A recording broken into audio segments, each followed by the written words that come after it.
All right, today we're going to talk about timing belts. So you probably clicked on this video because you did your own timing belt and now your car won't start, which is unfortunately a common situation. There's a lot of things that can go wrong during a timing belt that could cause your car not to start. Some of them are a little bit less obvious than others. So we're going to go through, and hopefully by the end of this video, you will have figured out why your car doesn't start and got it solved. I'm going to start off with a list of assumptions that I'm making at this point. Right now, I'm assuming if we've gotten this far that your car does crank. When you turn the key, the starter engages, the engine spins around, but it just doesn't actually start. So that checks off a lot of issues involving the battery or the starter or the ignition switch or anything like that. This also is all going with the assumption that before you started the timing belt, the car was running, which again takes a whole lot of questions out of the equation. Now, if that wasn't true, you'll still maybe want to double check things in this video, but it opens up, a lot more possibilities, what could be going on. Another assumption that I'm making is that during the timing belt job, you did not mess with anything not related to the timing belt. For example, nothing inside the car, didn't disconnect the ECU, didn't disconnect the battery, things like that. Really, we're only going to be talking about things that you would normally interact with on the timing belt job. So other examples are like grounds. There's no grounds that you have to disconnect during a timing belt, so we're not going to really address that. I'm also going to assume that your fuel system is functional. Again, that kind of goes with the assumption that the car was running before the timing belt job. If you're not sure, it's pretty easy to check. You can use the diag box underneath the hood and install a jumper between ground and FP. And with the ignition switch on, you should hear the pump run. You'll hear the fuel. With the car off, you can actually hear the fuel sort of swooshing around through the fuel rail. So that's an easy one to confirm, and something I'm assuming is working at this point. Another thing that I'm going to talk about right at the beginning here is checking for spark. I'm not going to go into the procedure of how to check for spark. I'm sure there's a million YouTube videos already out there on that. When you check for spark, you'll want to make sure that you crank the engine over probably 5 to 10 times and make sure you're seeing a consistent spark, not just a spark, on like the first ignition cycle. We'll talk about it in a little bit of depth in a little bit later in the video, but there is a very big difference, and it's a big clue for us. If you have just spark on the first couple rotations, and then if you continue cranking, the spark stops, versus if you have spark that continues as long as you're cranking. Like I said, 5 to 10 sparks before you say that you've tested it. So that's more of an NB specific thing. And like I said, we'll talk about what that means in a little bit. But knowing whether or not you have spark is an important step. And there'll be several examples as we go through here that as we're talking about them, I'll describe whether or not this is something where you would still have spark or not. So that can help you narrow some things down before you take too many things apart. In front of us here, we have a engine from a 1.8 NA Miata, and we're going to use that as an example of some of the things to look at. All right, so we've got our timing marks here. So on the intake cam, we've got the I at the top, we've got the E going down to the E on the back cover here. And we'll show a close-up of each thing as we go. On the exhaust cam, we have the E at the top and the I pointing towards the I marker right here on the back plate. And then at the bottom here, we have the little arrow on the oil pump, and that's directly centered in the little groove on the timing gear. And also worth noting that the keyway is installed here. We just have these spacers so that we can turn the engine over. But you can see the keyway is there, everything's lined up. Probably goes without saying, if you forgot to put the Woodruff key in the keyway, you're definitely going to have a no start condition. Aligning the cam gear on the camshaft. This is something I think that can be easily overlooked, and you can't really see it once everything's assembled because there's this big washer that sort of covers what we're looking at. So I'm going to show you here. Got a cam gear and the camshaft. You can see on the cam gear here that there are 3 notches. Now, some of them only have 2, which is fine. All the cam gears are pretty much interchangeable. On the NB, they do have raised portions on the gear, and that's what your cam sensor will use to actuate. But even in that case, they are the same between the intake and the exhaust. So on this one, we've got one of the cam gears that has 3 notches in it, and you'll see it's got one labeled I, one is labeled E, and the other one is labeled Z. Now, when you install this, as I've said, it doesn't make a difference if this goes on the exhaust or the intake. This one probably came off of an intake cam because someone labeled it.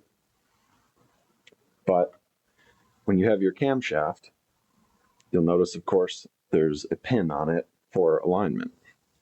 And what's critical is that when you put on the cam gear, that pin aligns with which cam this is. So if we're facing the engine this way, on the left side we have the intake, on the right side we have the exhaust.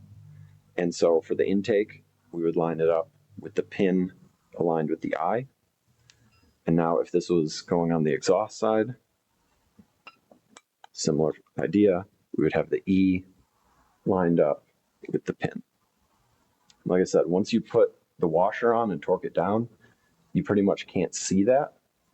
So it can be kind of a pain in the ass to double check. So it's always important to make sure that when you're putting the cam gears back on, that's the direction that they go. If you do get that wrong, your car will not start because one of the cams will be 120 degrees away from where it should be. And it probably won't make proper compression, and it definitely won't start. There's another somewhat common assembly issue that we've seen that will cause your car not to start, and it involves this trigger wheel. Now, NAs do have this, but it's only used for misfire detection. It will set a code, but it will not prevent your car from starting. However, on NBs, this trigger wheel is critical to having your engine start properly. So what this does, it just has little nubs on it, and your crank position sensor sits right near that. And as it comes around, it picks up those nubs, and that it will synchronize with the cam sensor. And if you don't get synchronization, it will not start the car because it knows something is wrong with the timing system. Now, this goes back to my discussion about the spark. If everything is functioning, but it won't run, what will happen is you will get maybe 1 or 2 firings of the spark plug. So sometimes it might sputter a little bit, but generally it won't start. It definitely won't run. And if you do the spark test, what you'll see is if you keep cranking it, you'll get 1 or 2 sparks, and then it'll stop. And then each time you key cycle, it'll attempt that again, because it's basically guessing, saying, yeah, I think this is probably right. And then it sort of checks the synchronization, says, hey, no, we got to shut this down. Something's wrong. So that's why you'll see it spark and then stop. And that almost every time in my experience has been because something is off with the timing. It could be this trigger wheel. It could be even just that you're off a tooth on the belt. It's very sensitive. Just one tooth on an NB will give you that spark behavior. On an NA, if you're off by just one tooth, it probably will start. The NAs use a much simpler electronic system. They don't do any synchronizing, so they don't actually know if the engine is timed wrong. If it's far enough off, it won't start. But if you are off by one tooth, you'll essentially just be down on power, but it will run somewhat normally. This timing plate, there's a couple different ways to identify which way that it goes on. You can see here, it has this little alignment hole. So when we have the backing plate for the pulley, it'll sit on there through that hole. And now this is the correct orientation. So the keyway lines up with the pin, which that you don't have any choice on. But the first nub at the top here will be just to the right, almost at the 1 o'clock position, not quite at the 1 o'clock position, but it will be to the right. And that's how you know that this is on the correct direction. If you flip it, this is now incorrect direction. You'll see it's now to the left of the alignment pin.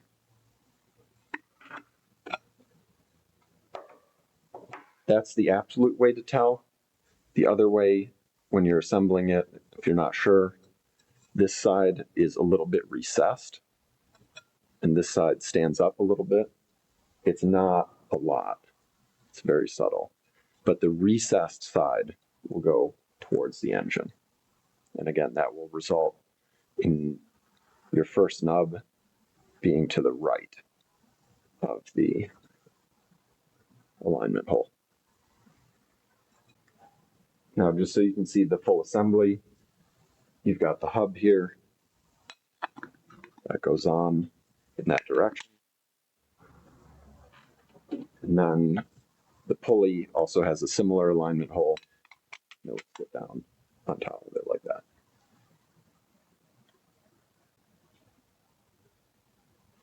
One last note on the trigger wheel. When doing the job, sometimes the crank position sensor can get bumped. It is adjustable, so if you bump it with something, it may slip and change the gap. If your crankshaft position sensor did get bumped during the install, on an NB in particular, it would cause it to not start. The adjustment is quite straightforward. You got the sensor here, which mounts onto the oil pump with just this one bolt, and you can loosen the bolt and it will pivot, and that will basically pivot to adjust your gap. And when you set the gap, you want to make sure you're setting the gap off of one of the actual nubs. If you set the gap to any random point in the wheel, as soon as you start the engine, it will spin and basically saw the sensor open and destroy it. So you'll set the gap off of any one of the nubs, doesn't matter, they're all the same. And the thickness, I believe the spec is like 30 to 80 thousandths of an inch. The easy way to do it is a credit card is about 50 thousandths, which will get you right in the middle. It's not that sensitive. As long as you get it approximately the thickness of a credit card, you should be just fine. Now that we've covered some of the basic assembly steps, if your car still isn't running and you've confirmed all these steps here, now what we're going to do is we're going to take a look under the hood at both an NA and an NB, and we're going to look at some of the common things that maybe forgot to get plugged in, or maybe a connector got damaged during the job. Because at this point, everything mechanically on the car should be solid. So now we're down to basically something isn't connected right in the engine bay. All right, so here we have the example of a 1.6 NA. The normal things that you disconnect during a timing belt job are probably the airflow meter right here. If you forget to plug that in, this actually has a circuit that enables the fuel pump relay, so you will not get fuel to your car if this is not plugged in and working properly. So that's definitely a critical one. At the back here, got the plug here for the coil pack. Of course, if the coil pack is not plugged in, you're not going to get any spark. And then also back here by the coil pack, you have the cam position sensor plug. You can just barely see it back there. Generally not something you would disconnect during a timing belt, but would absolutely stop the car from running. And then up here at the front, generally you disconnect. This is your sensor, your coolant temperature sensor. that really just controls the fan. That's not going to prevent the car from running, but you got to make sure that's plugged in. And your throttle position sensor also probably won't stop the car from running, but it's something that you might have unplugged during the job. And really, that's it on a 1.6. We're going to check out an example of a 1.8 NA. Very similar things. Got the mass airflow sensor here. It's important that that's plugged in. Got the throttle position sensor right here.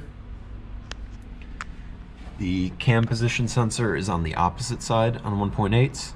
That's over here. And then you have the coil pack, which has two plugs on the back of it that could easily be overlooked. It's generally not something that I disconnect during a timing belt. I actually just leave it all sort of connected to the back of the head when I do it, but that might be a common one. And then on some 1.8 NAs, the later versions, they will have a crank position sensor. This one does not have it, but the connector would go right here along the front of the timing cover. So here we have an example of an NB. This one happens to be a MAZDA speed, but as far as the electronics, it's just the same. There are a few small differences between an NB1 and an NB2, so we'll talk about those as we go here, but both will have the crank position sensor plug right there, which goes down. You can see what we were talking about earlier. The crank position sensor is down here, and it triggers off of that toothed wheel on the back of the pulley. Coming back up top, we have the cam position sensor is right here on the valve cover. This is the position that it would be for any NB1 or MAZDA speed, would have it on the front. An NB2 would have it right back here, just standing kind of straight up on the back of the valve cover. So that's a critical one, will not run without that. Just like on the NA, we have the mass airflow sensor, the plug as well, needs that. And this is the way the MAZDA speed and the NB2s are laid out, where you have the separate coils on the top, so both of those need to be plugged in. On an NB1, what you'd find is very similar to the 1.8 NA, where it has the coil pack at the back and it has two plugs behind the engine kind of pointing up that go into the coil pack. Also on an NB, up front here, there's this set of 3 connectors. There's all kinds of important things in there, including the coil packs, different sensors, the injectors. All of those need to be plugged in, inspect them for damage. Sometimes it feels like they're plugged in, but they're not fully seated. And then over here, you've got the throttle position sensor and the idle controller. So it would probably run without those two, but these 3 are absolutely critical: cam sensor, MAF, coil plugs, absolutely critical, and also the crankshaft position sensor. As we talked about earlier with the spark, so either the crank position or the cam position sensor, if either of those are not plugged in or not functioning properly, you'll get that condition where you get 1 or 2 sparks, and then it'll stop if you continue cranking. All right, so now that we've had a look underneath the hood, hopefully between that and what we showed on the engine stand here, hopefully you can find whatever it is that's causing your car not to start.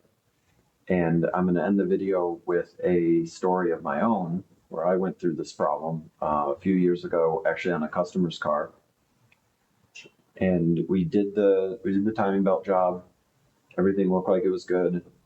Buttoned everything back up. Went to fire up the car, and I was getting the sort of partial spark that we talked about earlier.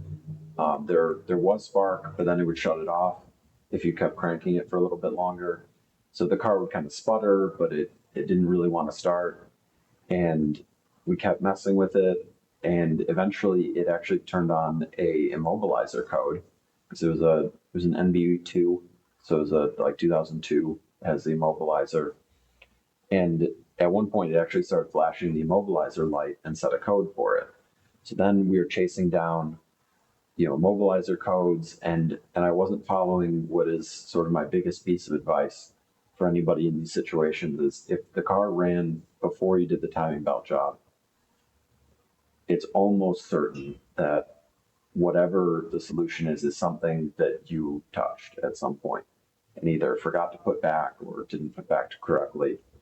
The odds that something would have failed while you had the car apart are pretty low.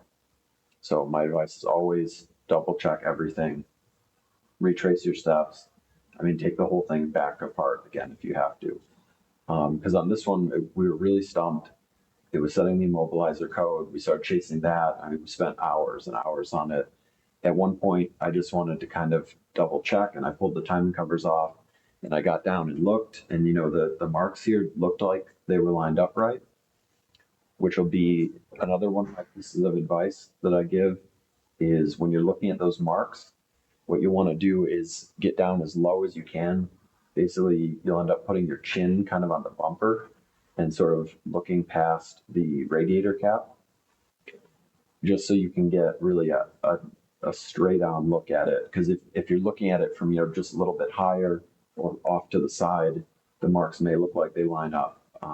But the only true way that I've been able to tell and be fully confident in the marks is I literally like rest my chin on the front bumper so I can get my eyes down right on eye level with the cam gears.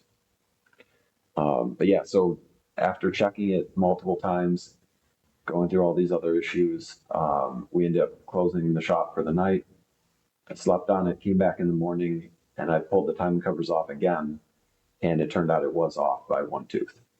And so really all of that diagnosing with the immobilizer codes and all of that could have easily been avoided if I just double checked, well, triple checked, I guess.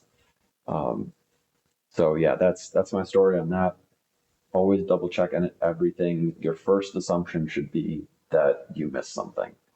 Um, like I said, the chances of something just failing, a sensor going bad, or something like that happening while the car is sitting still and apart is almost zero.